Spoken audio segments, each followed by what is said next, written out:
Hey Savant Squad, what is happening? Don't forget to follow me on Instagram at The Savant Life, and also search for my page on Facebook and give it a big old thumbs up.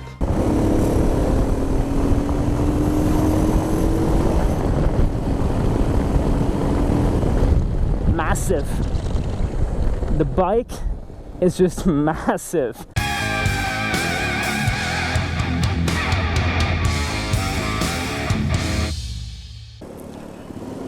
Alright, ladies and gentlemen, boys and girls, children of all ages, this is the Royal Enfield Himalayan, and you feel like such a goddamn stud riding this bike. I've got to tell you, I love the riding posture on this machine.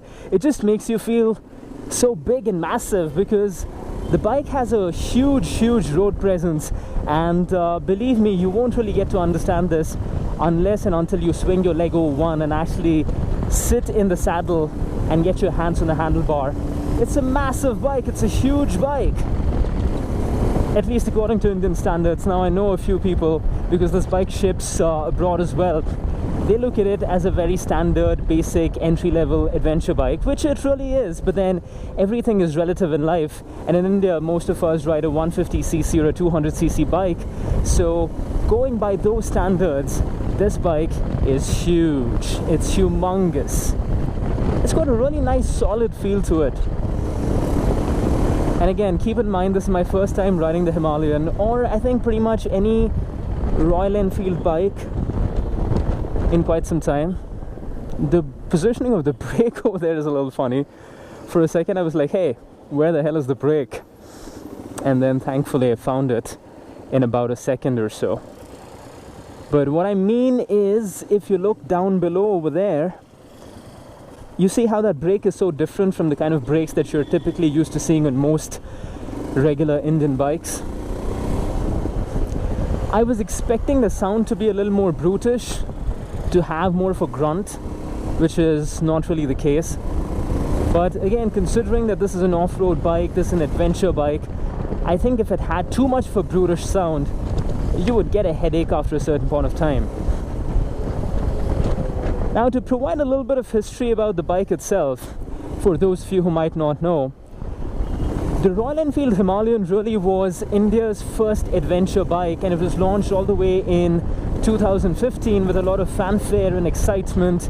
And I think for the first 6 or 7 months, people were very excited and happy with Royal Enfield for having brought out a bike like this specifically dedicated towards the Indian market. But all of that enthusiasm faded away rather quickly because the bike had a lot of issues and problems and niggles. There were cracked frames and reliability issues, and body parts were rusting and falling off, and it was a nightmare. Essentially, the bike became a little bit of a joke because people were fed up with Royal Enfield's reputation of not being reliable and only being a bike that hardcore loyalists really enjoyed. However, Royal Enfield then turned a page by introducing a new and improved 2018 version, and this one is BS4 compliant. It comes with a 411cc engine which can produce about 24.5 bhp of power with 32 Newton meters of torque, which again, for a Royal Enfield bike and a sub 500cc Royal Enfield bike, I have to say is pretty impressive. Apart from that, the bike is a pretty basic one. If you look at the console over there as well, it's pretty much all analog, and I think it's intentionally that way because it goes along with the slightly old school retro positioning of the bike. It doesn't have ABS, it doesn't come with traction control or any of those other fancy modern features. Just like a lot of its other Royal Enfield siblings, it's a very bare bone throwback to the old times kind of a bike, and if you're a Royal Enfield fan, really that is what you'd be expecting any which ways. I think this bike is really designed to appeal to two kinds of people. People who are into adventure touring and who've been going to the Himalayas or to Spiti or to Leh Ladakh or anywhere else basically in the mountainous regions, but with the classic Royal Enfield bikes which are not really designed for that kind of terrain. This bike is a perfect gift for them. Or the second audience really are people who have a soft corner for anything that is retro and old school, rough and rugged. I think those kind of people would really enjoy this kind of a bike as well. Now, like I told you before, it doesn't really come with ABS, However, it has dual disc brakes. It's got a 320mm disc in the front and a 240mm disc at the back, or it might actually be a 300mm disc in the front. I'm not too sure about that, so don't hold me on it. However, I just went over that massive hump over there, and this bike took it much better than any other bike that I've ridden so far. And I really wish that I was not riding this bike on the beautiful, smooth, buttery streets of JP Nagar, and I was riding it in really poor roads to truly test the character of the bike. But I don't know if I can go find really bad, broken down roads anywhere close to this place. But I'm gonna try. I am gonna try for sure. What's up, says this dude's t-shirt. And what's up is I am riding the Royal Enfield Himalayan 411, and this guy's blocking up traffic like nobody's business is what's up, homie. But anyways, let's see how... Oh, it's not so easy to corner. Obviously, what was I expecting? This is not a cornering kind of a bike. Every bike has a purpose. Every bike has a reason. And this one is meant to be ridden on all kinds of terrain. Bangalore, where are bad roads when you need them? Come on, don't let me down. Oh, wow. And I'm letting the accelerator go when I'm turning up the throttle. The bike actually responds pretty well. Yeah, so when you're stuck in traffic like that, the bike can come across as a little challenging to maneuver unless and until you're completely used to it. So let's take a left over here and hopefully see if we can find some terrible roads, go into this. Not really a pothole, but whatever the hell that was.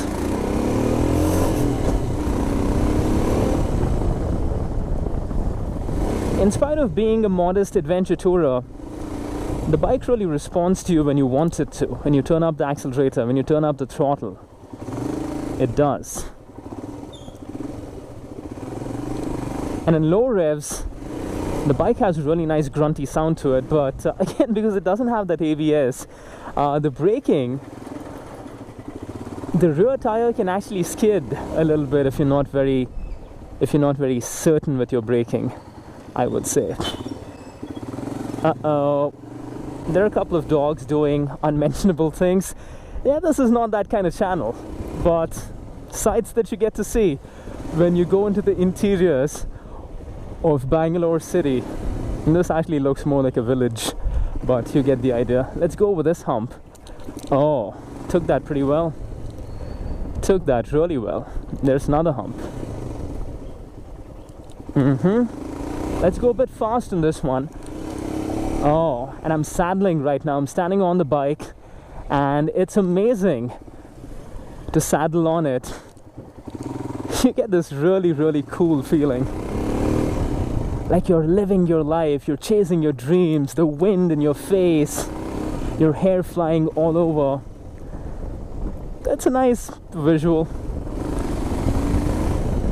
But again, I have to say, after riding this bike around for about 10 minutes now, I have to say that it has a very specific purpose. This is a very purpose-driven bike.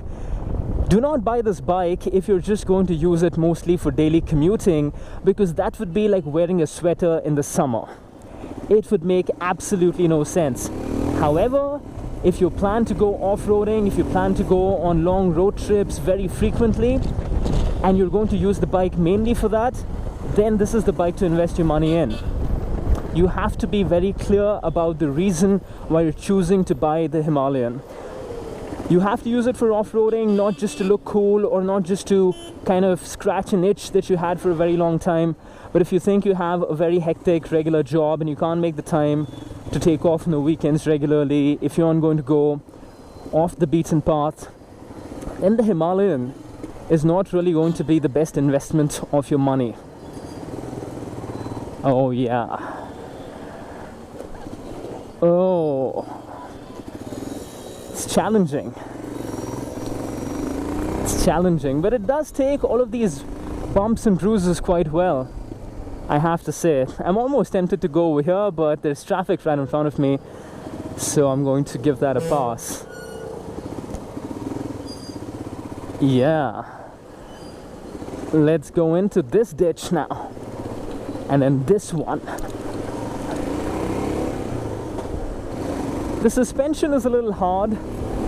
It's got 41mm telescopic forks in the front and a monoshock suspension at the back, neither of which is adjustable. Again, like I said, it's a fairly basic, old school, rugged kind of a bike.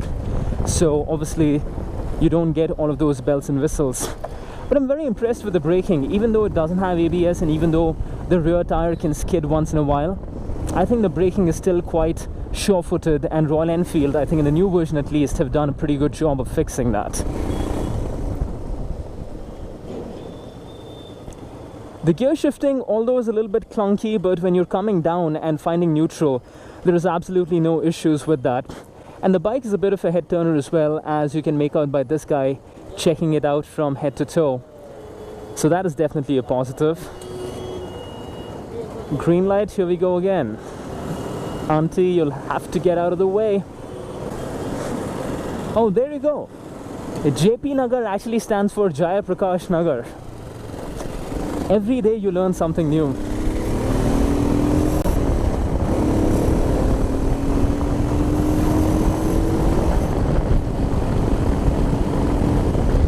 Massive. The bike is just massive. And when you let it rip, it goes away from you a little bit. It goes away. Because this is clearly a bike that is not meant to be ridden really fast.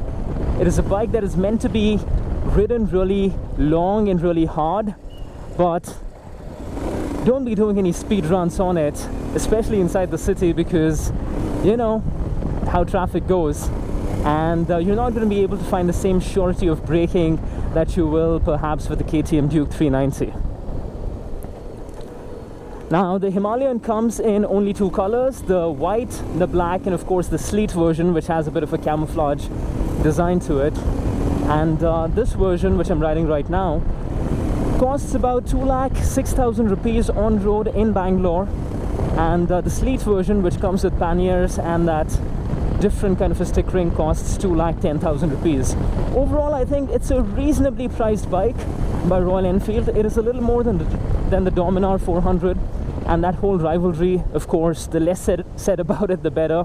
Because, you know, the whole Hati Mat Palo campaign and everything else that Bajaj have been doing, and the die-hard love that Royal Enfield fans have for any bike that their company puts out. But overall, I think it's a pretty solid offering from Royal Enfield. If you're an adventure tourer, if you have a hearkening to take off on the weekends on parts unknown, and if you love exploring, if you're truly a wandering soul, then the Royal Enfield Himalayan is definitely the kind of bike that you've been looking for.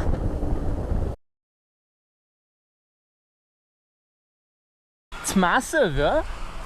You don't feel it when you look at the pictures and all, but when you sit on it, right, you get this feeling almost like you're riding a horse or something like that. It's like huge, it's like this. Yeah. But also it's very comfortable, I'm sure, if you're like riding for long distances and all of that, right? So, how many long trips have you done on it? Just one till Nandel. That's not even a long trip. So you plan to? You just have not had the opportunity? Yeah. Where do you plan to go? We are planning to go to Kemangundi once Oh. and once to Ooty. Okay. And maybe after that we'll go up.